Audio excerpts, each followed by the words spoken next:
The summer of 1955, a 14-year-old boy from Chicago took a trip to visit family in Mississippi. And never came home. His name was Emmett Till. What happened to him would ignite a national movement, expose the depth of racial hatred in America, and change history forever.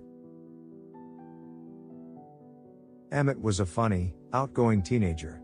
He loved jokes, loved fashion, and was raised by a strong mother, Emmett Till Mobley, who taught him to be confident and kind.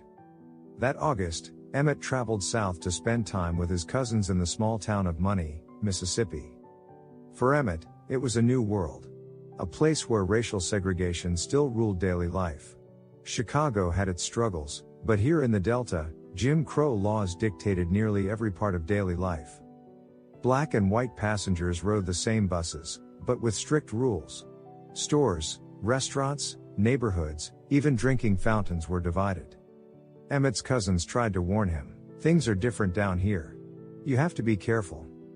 But Emmett was just a kid, 14 years old, and he couldn't fully understand the danger of this world he had stepped into. On August 24th, Emmett and his cousins stopped at a small store owned by a white couple, Roy and Carolyn Bryant.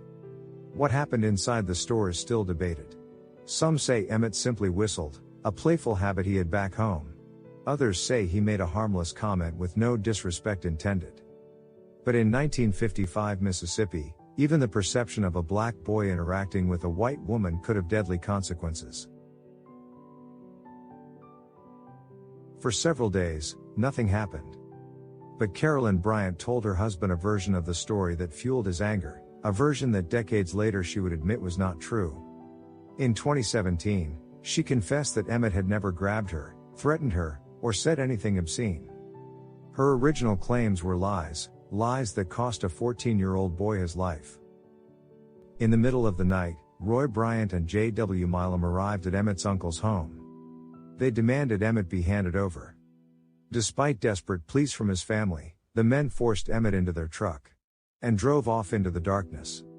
It would be the last time anyone saw him alive. When Emmett's body was recovered, it became clear he had been the victim of a brutal act of racial violence. He died from severe trauma after being brutally beaten and murdered, then thrown into the Tallahatchie River. Emmett Till was devastated. But she made a decision that would shake the world. "I want the world to see what they did to my boy." She held an open casket funeral, letting the horrors of racism be undeniable.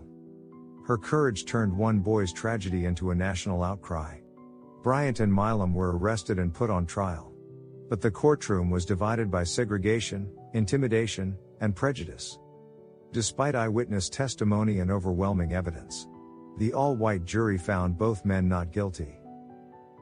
After their acquittal, protected by double jeopardy, Roy Bryant and J.W. Milam agreed to an interview with Look magazine in 1956. In that interview, they admitted to kidnapping and killing Emmett Till. They described taking him from his family's home, beating him, and ultimately murdering him, all because, in their words, they wanted to make an example of him. They showed no remorse. And because they had already been found not guilty, they could never be tried again. Double jeopardy means once someone is acquitted, they cannot be tried again for the same crime, even if they later confess. This confession confirmed what Emmett's family already knew. Their boy had been murdered in cold blood. But Emmett Till's story did not end there. His death sparked outrage across the nation. His mother's bravery inspired leaders like Rosa Parks, who later said she thought of Emmett when she refused to give up her seat. The civil rights movement gained strength, fueled by the memory of a boy whose life was stolen simply because of the color of his skin. Today, Emmett Till is remembered not as a victim, but as a symbol, a reminder of why truth must be told, and why justice must never be ignored. Emmett Till was only 14 years old. He had dreams, personality, a future waiting for him. One moment of hatred changed everything. But one thing is certain, we will never forget his name. We will never forget his story. And we will never forget what his mother fought so hard for: justice, truth, and change.